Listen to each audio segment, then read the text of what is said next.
Hi hello welcome back to aspirants academy. അപ്പോൾ ഇന്ന് 21-ാം തീയതി ആയിരുന്നു കേട്ടോ ഞാൻ ഈ വീഡിയോ റെക്കോർഡ് ചെയ്തുകൊണ്ടിരിക്കുന്നത്. അപ്പം നമ്മുടെ സെക്രട്ടേറിയറ്റ് OAൻ്റെ മെയിൻസ് എക്സാം എന്നുണ്ടായിരുന്നു. രാവിലെ 10:30 തൊട്ട് 12:30 വരെയായിരുന്നു ടൈം. 1.5 മണിക്കൂറായിരുന്നു എക്സാം ഉണ്ടായിരുന്നത്. പക്ഷേ അതിനെ പറ്റിയിട്ട് ഞാനൊരു വീഡിയോ ഇന്നെന്തായാലും ചെയ്യുന്നില്ല. കാരണം പ്രൊഫഷണൽ മിക്കവാറും വൈകിട്ടത്തേക്ക് വരുമായിരിക്കും. പക്ഷെ പ്രൊഫഷണൽ നോക്കുന്നതുകൊണ്ട് അർത്ഥം ഉണ്ടെന്ന് തോന്നുന്നില്ല. ഫൈനൽക്ക് വരുമ്പോഴത്തേക്ക് എന്തെങ്കിലുമൊക്കെ മാറ്റമുണ്ടോ.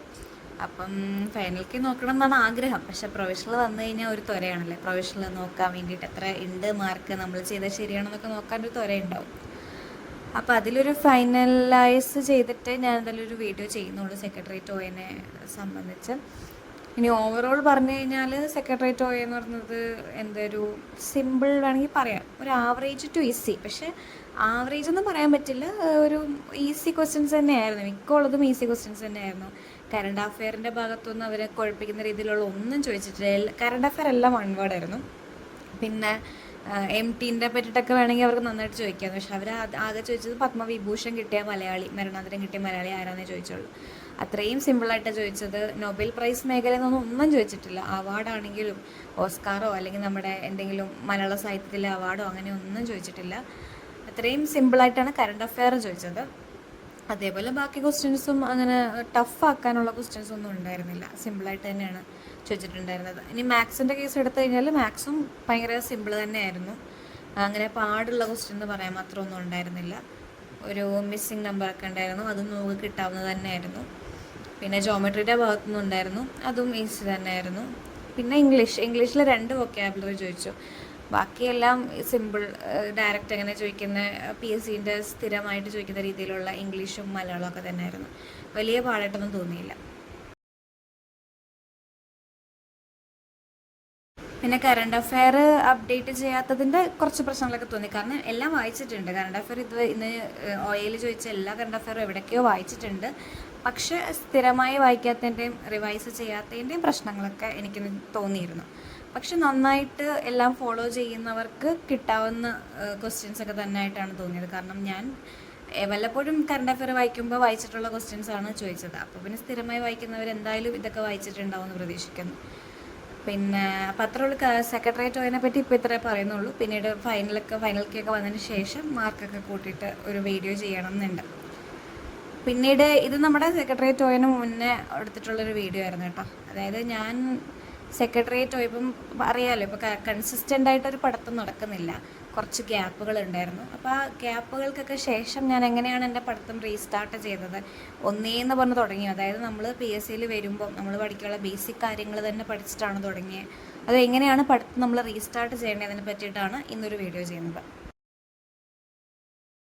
കുറച്ച് നാൾ പഠിത്തം ഒക്കെ ഒരു മുടങ്ങി കുറച്ച് ഗ്യാപ്പൊക്കെ വന്നിട്ടുള്ളവരാണെങ്കിൽ, വീണ്ടും റീസ്റ്റാർട്ട് ചെയ്യാൻ വേണ്ടി ഇങ്ങനെ നോക്കിയിരിക്കുന്നവരാണെങ്കിൽ, അല്ലെങ്കിൽ ഏതെങ്കിലും ഒരു എക്സാം വിളിച്ചപ്പം ബേസിക്സ് ഒക്കെ ഓൾറെഡി പക്കയായിട്ടുള്ള ആൾക്കാരാണ്, പക്ഷെ ഒരു ഗ്യാപ്പ് വന്നു, കുറേ നാൾ പഠിക്കാണ്ടിരുന്നു, ഇനി ഇത് റീസ്റ്റാർട്ട് ചെയ്യണം എന്നുള്ളവരാണെങ്കിൽ ഏറ്റവും ഇഫക്റ്റീവ് ആയിട്ടുള്ള ഒരു മെത്തേഡ് എനിക്ക് തോന്നിയിട്ടുള്ളതെന്ന് പറഞ്ഞാൽ ഏതെങ്കിലും ഒരു ക്വസ്റ്റ്യൻ പേപ്പർ എടുക്കുക. കാരണം നമുക്ക് ബേസിക്സ് ആണെങ്കിലും ബാക്കി കാര്യങ്ങളാണെങ്കിലും നമ്മൾ ഓൾറെഡി പഠിച്ചവരാണ്. അതുകൊണ്ട് തന്നെ ഒരു ക്വസ്റ്റ്യൻ പേപ്പർ എടുക്കുക. അത് PYQ ആയിക്കോട്ടെ, നമ്മുടെ തൊഴിൽ വീതി, തൊഴിൽ വാർത്ത, ഏതെങ്കിലും ഒരു മോഡൽ ക്വസ്റ്റ്യൻ പേപ്പർ ആയിക്കോട്ടെ, അതെടുക്കുക. എടുത്ത് വെച്ചിട്ട് നമ്മൾ എക്സാമിന് ഇരുന്ന് ചെയ്യുന്ന ഒരു 1.25 മണിക്കൂർ സെറ്റ് ചെയ്തിട്ട് അങ്ങനെ ഇരുന്ന് ചെയ്യേണ്ട ആവശ്യമില്ല. ഒന്നാമത്തെ ക്വസ്റ്റ്യൻ നോക്കുക, അതിൻ്റെ ആൻസർ നോക്കുക, അതിൻ്റെ ആൻസർ കീ നോക്കുക. അതിനുശേഷം അത് ഏത് മേഖല എന്ന്, ഇപ്പം ഫോർ എക്സാമ്പിൾ കേരള പ്രക്ഷോഭത്തിൽ നിന്ന് വല്ലതും വന്ന ക്വസ്റ്റ്യൻ ആണെങ്കിൽ ആ ഒരു മേഖല ഒരു ടോപ്പിക് എടുത്ത് വെക്കുക, ആ ടോപ്പിക്കിലുള്ളതെല്ലാം വായിക്കുക. അങ്ങനെ വായിച്ചു കഴിഞ്ഞാൽ ആ ഒരു ടോപ്പിക് കവറായി കിട്ടും. പിന്നെ നെക്സ്റ്റ് വരുമ്പോൾ ഒരു കോൺസ്റ്റിറ്റ്യൂഷൻ്റെ ഏതെങ്കിലും ഒരു പാർട്ട്, കോൺസ്റ്റിറ്റ്യൂഷൻ മേഖലയുമായിട്ട് ബന്ധപ്പെട്ട ക്വസ്റ്റ്യൻ ആണെങ്കിൽ ആ ഒരു മേഖല എടുക്കുക, ആ ഒരു പാർട്ട് വായിക്കുക. അപ്പോൾ ആ ഒരു ഇപ്പോൾ മൗലികാവകാശങ്ങളുമായിട്ട് ബന്ധപ്പെട്ടതായിരുന്നു ചോദിച്ചതെങ്കിൽ മൗലികാവകാശങ്ങളുടെ പാർട്ട് എടുത്ത് വെച്ച് വായിച്ചു കഴിഞ്ഞാൽ ആ ഒരു പോർഷൻ തീർന്നു കിട്ടും. അപ്പോൾ ഈ ഒരു ക്വസ്റ്റ്യൻ പേപ്പർ ചിലപ്പം ഒരു 2-3 ദിവസം നിങ്ങൾക്ക് നീണ്ടേക്കാം, അല്ലെങ്കിൽ ഒരു 2 ദിവസം കൊണ്ട് തീർക്കണം. ഒരു ക്വസ്റ്റ്യൻ പേപ്പർ 2 ദിവസം നീളാം, പക്ഷേ കുറേ ടോപ്പിക്സ് കവറായി കിട്ടും. ഇപ്പോൾ ഇതിൽ കേരള പ്രക്ഷോഭം ഫുള്ള് കവറായി കിട്ടും, മൗലികാവകാശം ഫുള്ള് കവറായി കിട്ടും. ഇപ്പോൾ ഏതെങ്കിലും കമ്മീഷൻസ്, ഏതെങ്കിലും ആക്റ്റുകളാണെങ്കിൽ വിവരാവകാശം, മനുഷ്യാവകാശം, അങ്ങനെ ആക്റ്റുകളായിട്ടുള്ള ക്വസ്റ്റ്യൻസും വരാം.